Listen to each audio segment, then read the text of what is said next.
Oi, turma! Agora vamos falar sobre plano financeiro.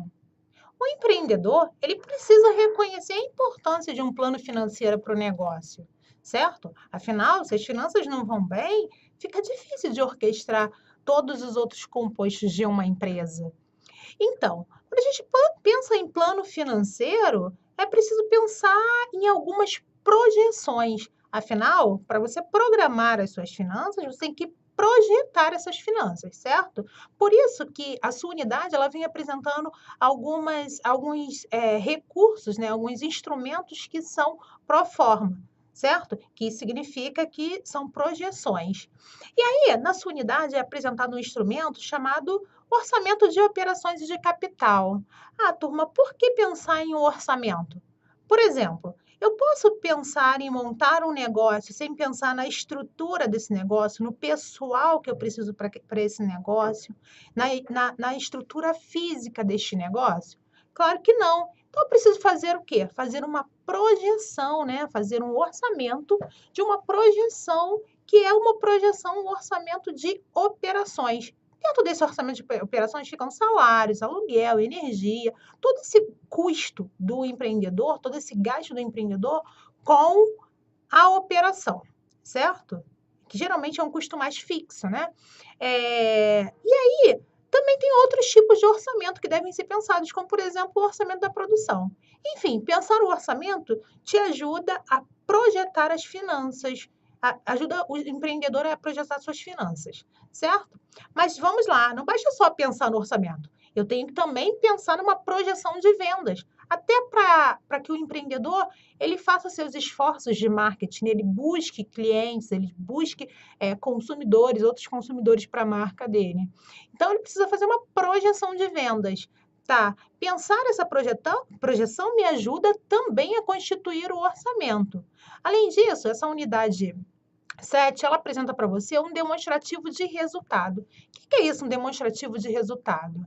É eu olhar para a minha receita e também para o meu lucro, certo? Receita é o quê? É o preço vezes a quantidade. Ou seja, se eu vendo 200 canetas a R$ 1, a minha receita vai ser o quê? R$ 200.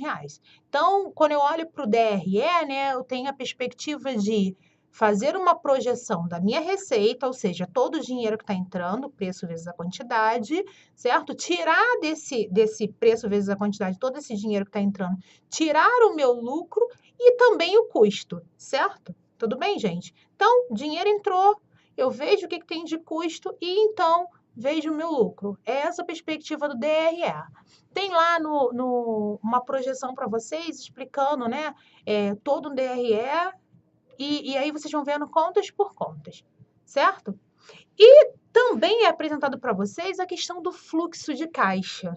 Turma, é preciso pensar em como gerenciar um fluxo de caixa.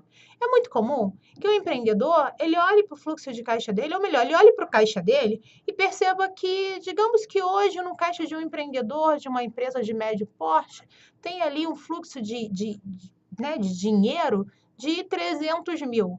E aí é comum que o empreendedor olhe para aquele dinheiro e ache que ele tem esse dinheiro. Então, assim, pensar o caixa é entender todo o seu fluxo. É preciso olhar para o que tem hoje no caixa e fazer as deduções futuras do caixa, certo? Observando também, é claro, as entradas. Tudo bem, gente? É olhar o fluxo mesmo. Assim como acontece o nosso fluxo sanguíneo, que são as entradas e saídas, né? A circulação sanguínea, o caixa também tem sua circulação, que são as entradas e saídas. Tudo bem, turma? E um último instrumento apresentado para vocês, nessa unidade 7, é o balanço patrimonial. O balanço patrimonial, ele apresenta para vocês os ativos, certo? Que são os bens e direitos, que são as coisas que você tem. Por exemplo, o que o empreendedor tem, na verdade, né? Por exemplo, as máquinas e equipamentos é um bem do empreendedor? É um bem, não é? Se ele tem um dinheiro no banco, é um bem? É um bem, não é, gente? Se ele tem contas para receber, é um bem?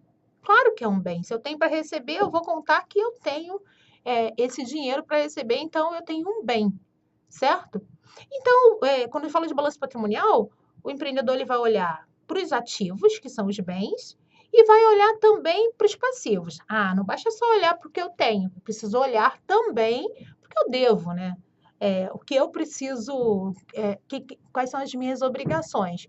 Então, por exemplo, um exemplo de passivo são as contas a pagar, certo? Você tem que pagar alguma coisa? É passivo. E o patrimônio líquido é o equilíbrio desses dois, do ativo e do passivo. Vamos lá, Flávia, mas para que eu preciso entender isso? O empreendedor, ele precisa inicialmente perceber que esse instrumento de balanço patrimonial, ele é muito exigido, certo? Com exceção para os microempreendedores, né? Mas, enfim, ele é muito exigido e aí é preciso ter esse olhar crítico para o balanço, porque ele demonstra a realidade financeira, a realidade estrutural da tua empresa, certo? Então, o balanço patrimonial, ele diz para você, ele diz para os demais como está a saúde da tua empresa, como é que está o equilíbrio da sua empresa, certo? Inclusive, alguns bancos até pedem um balanço patrimonial para verificar se vão liberar o fluxo financeiro para a empresa ou não, se vão ampliar o fluxo financeiro, tá? É comum que eles peçam, sim, o balanço patrimonial. Tudo bem, turma? Tem algumas contas detalhadas lá na sua unidade 7, e aí, se você tiver alguma dúvida, pode esclarecê-la, tá? E no mais, em termos conceitual, é isso, tá? Vamos nos ver na próxima unidade? Já, já.